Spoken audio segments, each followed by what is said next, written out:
So hello everyone and welcome back to the channel. So आज हम लोग देखने वाले हैं CUET स्टूडेंट्स के लिए द कोल्ड वॉर एरा के जितने भी MCQs इस चैप्टर से बन सकते हैं हम लोग ट्राई करेंगे कि इस वीडियो के अंदर उन सभी को कवर करें। तो चलिए स्टार्ट करते हैं। तो देखो फर्स्ट MCQ है, end of second world war is the beginning of cold war. ये नॉर्मल है, आप लोग को पता होगा जब हमारा वर्ल्ड वॉर सेकेंड था वो एंड हुआ था, तो उसके बाद जो हमारा टाइम पीरियड शुरू होता है वो कोल्ड वॉर का शुरू हो जाता है। उसके बाद कोल्ड वॉर का पीरियड वो था 1945 से लेके जब तक डिसइंटीग्रेशन नहीं हो जाता USSR का, तब तक 1991 तक। उसके बाद फिर उसको हम लोग रशिया बोलने लग जाते हैं। कोल्ड वॉर का जो हाई पॉइंट था वो था हमारा क्यूबन मिसाइल क्राइसिस, और इसका जो केस था कि क्यूबा को इन रशिया ने ट्राई करा था कि वो उसको बेस में कन्वर्ट कर दे। तो वो सारी बातें आपको थोड़ी सी पता होनी चाहिए, वो बैकग्राउंड स्टोरी है, वो नॉलेज आपको होगी, क्योंकि अभी हम सिर्फ MCQs कवर कर रहे हैं। उसके बाद फोर्थ है हमारा, क्यूबा के लीडर कौन से थे, तो वो थे फिडेल कास्ट्रो, C से क्यूबा और C से कास्ट्रो, ठीक है। उसके बाद फिफ्थ हमारा MCQ आता है, help avoid physical war during the cold war. तो कौन सा तरीका था जिससे फिजिकल वॉर नहीं हुई थी और कोल्ड वॉर बनी थी, वो था हमारा लॉजिक ऑफ डेटरेंस, ठीक है। उसके बाद एक्सेस पावर कौन कौन सी थी, Germany, Italy, Japan. Seventh MCQ हमारा आता है कोल्ड वॉर की डेफिनेशन।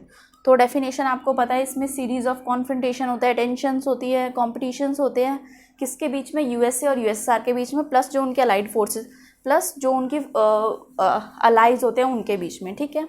एक्सेस पावर मैंने आप लोग को यहाँ पर बता दिया है अभी। अलाइड फोर्सेस में हमारी USA, USSR, ब्रिटेन और फ्रांस आती हैं कंट्रीज़। उसके बाद इन दोनों की आइडियोलॉजीज़ देखो, USA की आइडियोलॉजी थी capitalism plus liberal democracy, USSR की थी हमारी सोशलिज्म और कम्युनिज्म। इनके लीडर्स आपको बहुत अच्छे से पता होनी चाहिए। USA के लीडर थे हमारे जॉन F कैनेडी, और USSR के लीडर थे हमारे निकिता कुरुशेव, जो एक मेल पर्सनालिटी थे। उसके बाद मेन कन्फ्लिक्ट एरिया कौन सा था, तो वो हमारा हमेशा से यूरोप रहा था। वहीं से जो वेस्टर्न अलायंस और ईस्टर्न अलायंस का कॉन्सेप्ट जो हमारी बुक में दिखाया गया है वो वहीं से स्टार्ट किया गया है। उसके बाद वेस्टर्न अलायंस और ईस्टर्न अलायंस। वेस्टर्न अलायंस जो था वो USA हैंडल करता था, और ईस्टर्न अलायंस जो था वो USSR हैंडल करता था। उसके बाद जितने भी अलायंस थे ना, इनको फॉर्म करा गया था एक ऑर्गेनाइजेशन के मतलब तरीके से। तो इसके अंडर जो ऑर्गेनाइजेशन आई थी वो थी NATO, NATO। उसके बाद यहाँ पे आई थी वॉर्सो पैक्ट, ये थी नॉर्थ अटलांटिक ट्रीटी ऑर्गेनाइजेशन। उसके बाद ये तो वॉर्सो पैक्ट था ही। इसका जो टाइम पीरियड था वो था 1949 और इसका था 1955। इन दोनों के ऑब्जेक्टिव्स आप लोग क्लियर होने चाहिए। इसका तो देखो था टू काउंटर NATO फोर्सेस। उसके बाद इसका क्या था कि इसके अंदर एसोसिएशन था 12 कंट्रीज़ का, प्लस उन लोगों ने ये बोला था कि अगर 12 में से किसी भी एक कंट्री के ऊपर अटैक करा गया तो हम ये रिगार्ड करेंगे, ऐसा कंसिडर करेंगे कि हम सभी कंट्रीज़ के ऊपर अटैक किया गया है, ठीक है। उसके बाद 8th MCQ हमारा आता है, cold war was not a matter of power. मतलब सिर्फ पावर की बात नहीं करी गई थी, और कौन सी बात करी गई थी, वो थी रियल आइडियोलॉजिकल कन्फ्लिक्ट।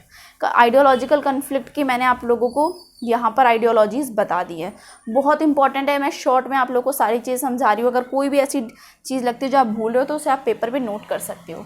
उसके बाद म्यांमार को पहले हम लोग बर्मा बोलते थे, ये आपको पता होना चाहिए। उसके बाद हिरोशिमा और नागासाकी, जो कि जापान की 2 सिटीज़ थी, उनके ऊपर बॉम्ब ड्रॉप करे गए थे USA के थ्रू। तो उनके जो कोड नेम थे वो आपको पता होने चाहिए। देखो, हिरोशिमा का था लिटिल बॉय और नागासाकी का था फैट मैन। तो बहुत इंपॉर्टेंट है, याद रखना। उसके बाद लॉजिक ऑफ डेटरेंस की डेफिनेशन, कि जब दोनों साइड्स के पास पावर होती है एक दूसरे के अटैक को मतलब काउंटर करने की, तो कोई भी वॉर को इनिशिएट नहीं करता, स्टार्ट नहीं करता, ये आपको पता होनी चाहिए। उसके बाद जो आप लोगों की बुक में मैप दिया गया उसमें NATO members plus Warsaw pact वाले मेंबर्स आप लोगों को थोड़ा सा देख लेना है कि कौन कौन सी कंट्रीज़ कहाँ आती हैं। वैसे अगर एक जनरल बात बोलूँ तो जितनी भी वेस्ट की कंट्रीज़ हैं वो सारी USA के अंडर में आती हैं, और जितनी भी ईस्ट की कंट्रीज़ हैं वो क्या कहते हैं, USSR के अंडर में आती हैं। बट फिर भी कुछ ऐसी कंट्रीज़ हैं, तो आप एक बार मैप ज़रूर चेक कर लेना। यूगोस्लाविया मैंने आप लोगों को वीडियो में पढ़ाते में बताया था, यूगोस्लाविया एक कम्युनिस्ट कंट्री था, यानी कि USSR वाली आइडियोलॉजी को फॉलो करता था, बट वो किसी भी अलायंस सिस्टम को सपोर्ट नहीं करता था। यानी कि वो ना तो नेटो का मेंबर था ना ही वॉर्सो पैक्ट का मेंबर था, तो ये बहुत इंपॉर्टेंट है। उसके बाद ये SEATO, जो ये USSR और USA अपने अलाइंस बना रहे थे, तो इन्होंने ये वाला अलाइंस साउथ ईस्ट एशिया में बनाया था। आप यहाँ से देख सकते हो South East Asia Treaty Organization. ये था हमारा सेंट्रल ट्रीटी ऑर्गेनाइजेशन, ये सेंट्रल ट्रीटी ऑर्गेनाइजेशन ये वेस्ट एशिया में और मिडिल ईस्ट में बनाया गया था। आप लोगों को पता होना चाहिए क्योंकि इसके क्वेश्चंस आ सकते हैं। उसके बाद चाइना और USSR के बीच में, वैसे तो ये लोग एक दूसरे के अलाए थे, मतलब चाइना USSR का अलाए था, बट फिर भी इनके अंदर एक कॉन्फ्लिक्ट हुआ था और वो 1969 के अंदर हुआ था, जो टेरिटरी डिस्प्यूट था। ठीक है, टेरिटरी मतलब जो जगह के लिए लड़ाई चलती रहती है, इंडिया और चाइना की भी चलती रहती है, वही वाली। उसके बाद नाम क्या था, स्टेइंग आउट ऑफ वॉर, एक पॉलिसी थी जिससे वॉर नहीं होगा, ये स्टेइंग आउट ऑफ वॉर, तो वॉर से दूर रहने का तरीका था, बट अब बाकी हम लोग आगे जाके पढ़ेंगे, बट आप लोगों को छोटी मोटी डेफिनेशन पता होनी चाहिए। उसके बाद बिगर स्टेट्स के प्लस स्मॉलर स्टेट्स के जो बेनिफिट्स थे वो आप लोगों को पता होने चाहिए। बिगर स्टेट्स को क्या क्या फ़ायदे होते थे, देखो वाइटल रिसोर्सेज मिलते थे, टेरिटरी मिलती थी, जैसे क्यूबा हुआ था, क्यूबा का केस याद रखो, क्यूबा इसका बहुत अच्छा एग्जाम्पल है।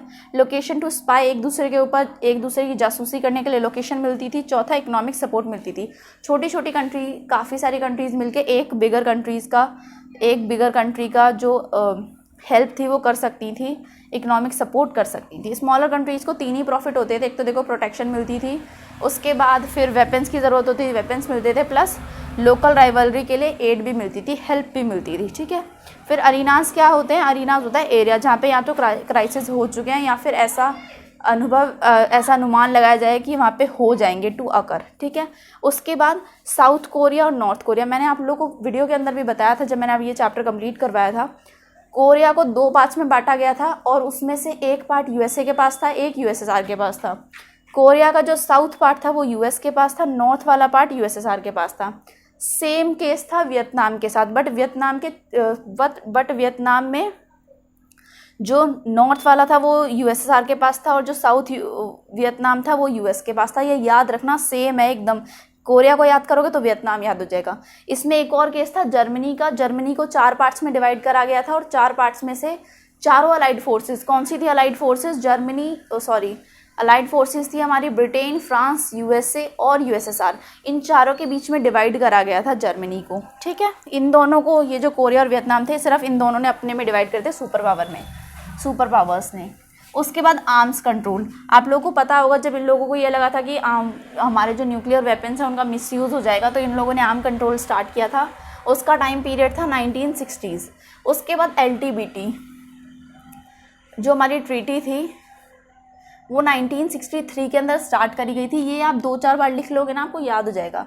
उसके बाद NPT Non Proliferation Treaty, Limited Test Ban Treaty, मैंने इसका आपको लोगों को फुल फॉर्म नहीं बताई थी, इसकी नॉन प्रोलिफरेशन ट्रीटी ये 1968 में अनाउंस करी गई थी। उसके बाद इसको पहले 70 में फोर्स करने के लिए बोला, उसके बाद फिर 1995 में बोला गया था। ये जो ABMT थी, ये कौन सी थी, एंटी बैलिस्टिक मिसाइल ट्रीटी, ये आती थी इसके अंडर में, SALT I के अंडर में, और SALT I का टाइम पीरियड था 1972। उसके बाद इसका जो सेकेंड राउंड था वो था नवंबर 1972, सेम ईयर में। स्टार्ट 1 थी 1991 में जब USSR का डिसइंटीग्रेशन हुआ था। उसके बाद 2 साल बाद इसकी सेकेंड राउंड आया था, वो था 1993 का। उसके बाद लैटिन अमेरिका, मैंने आप लोग को पहले भी बताया, वो उसको बोलते हैं सदर्न अमेरिका, जो साउथ वाला अमेरिका है उसको बोलते हैं। और ये कहाँ पे पड़ता है, देखो USA इधर है, इसके इस साइड पे आप देखोगे ना तो ये सदर्न अमेरिका पड़ता है, तो अब मैप में ज़रूर चेक करना। उसके बाद नाम के मेंबर्स बहुत इंपॉर्टेंट है, याद रखना। देखो यूगोस्लाविया के थे हमारे, कौन से थे, इंडिया के हमारे जवाहरलाल नेहरू थे, और इजिप्ट के थे हमारे इंडोनेशिया के सुकर्नो थे, घाना के वामे नकुरमा थे, और हमारे इजिप्ट के, मैंने आप लोगों ने, इनका नाम था गमाल अब्देल नासिर, और यूगोस्लाविया के थे जोसेफ ब्रोज टीटो। याद रखना, इन नामों को भूल जाते हैं सब लोग। इन तीनों की मीटिंग होती है 1956 के अंदर, और इनको सपोर्ट किया जाता है इंडोनेशिया और घाना के जो लीडर्स थे उनके थ्रू। उसके बाद ये जो घाना के जो हमारे थे वामे नकुरमा, ये अपनी कंट्री के फर्स्ट पीएम थे, ठीक है।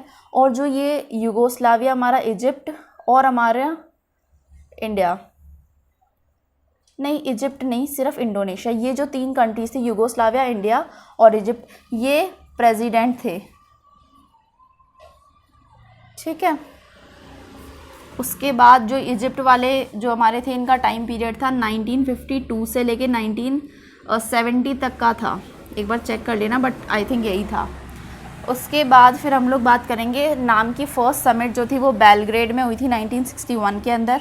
इसके 3 फैक्टर्स जो इन्वॉल्व थे वो आप लोगों को पता होने चाहिए। देखो, एक तो 5 कंट्रीज़ के अंदर कोऑपरेशन बहुत अच्छा था, कोल्ड वॉर की टेंशन्स बहुत इंक्रीज़ हो रही थी, कन्फ्लिक्ट एरियाज बढ़ते जा रहे थे। तीसरा, अफ्रीकन कंट्रीज़ की एंट्री बहुत ज़्यादा हो रही थी 1960 में, वो अचानक से बड़ी डीकोलोनाइज हो के आ रही थी। फर्स्ट समिट जो था 25 मेंबर के थ्रू अटेंड करा गया था, और 18वां समिट 2019 में हुआ था। 18वां समिट 19 में हुआ। अज़रबैजान ये जगह है। उसके बाद इसमें 120 मेंबर स्टेट थे और 17 ऑब्जर्वर कंट्रीज थे जो ऑब्जर्व करने आती हैं, ठीक है। उसके बाद नाम को जो था 2 पार्ट्स में बोला जाता है कि आइसोलिज्म को फॉलो करते हैं और न्यूट्रलिटी को फॉलो करते हैं। तो इसमें क्या था, आइसोलिज्म का मतलब होता है कि वर्ल्ड के अफेयर से बिल्कुल आइसोलेट होकर रहना, बिल्कुल दूर रहना, कोई पार्टिसिपेट ही ना करना। उसके बाद न्यूट्रलिटी का मतलब होता है कि वॉर से दूर रहना। तो नाम कंट्रीज़ ने दोनों ही चीज़ को फॉलो नहीं करा था। अब कैसे नहीं किया था, देखो, आइसोलेट का मतलब होता है कि आप अफेयर्स में बिल्कुल ध्यान ही ना दो, तो ऐसा भी नहीं करा था। ऐसा क्यों नहीं करा था, क्योंकि ये तो यूएसए ने करा था। कब करा था, अपनी जो उनका इंडिपेंडेंस था 1987 से लेकर जब फर्स्ट वर्ल्ड वॉर का टाइम था, तब तक वही खुद अलूफ रहा था, पूरे लोगों से दूर रहा था।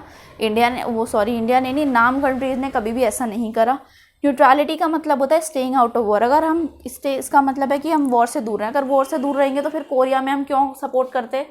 कोरिया में हम लोगों ने क्या कहते, जो उनकी लड़ाई हो रही थी उसमें हेल्प करने की कोशिश करी थी। उसके बाद इंडिया ने खुद के भी काफ़ी वो लड़े थी लड़ाइयाँ, पाकिस्तान की हो गई, चाइना की हो गई, ठीक है। उसके बाद नाम का जो चैलेंज था क्या था कि वो LDCs थे, लीस्ट डेवलप कंट्रीज़ थे, जिनको मोर इकोनॉमिकली डेवलप होना था और अपने लोगों को लिफ्ट अप करना था, पॉवर्टी से ऊपर लेके आना था। ये इनके लिए बहुत बड़ा चैलेंज था।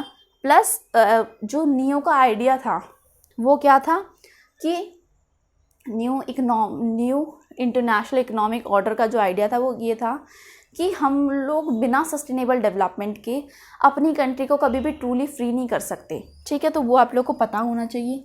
उसके बाद UNCTAD मतलब United nation conference on trade and development.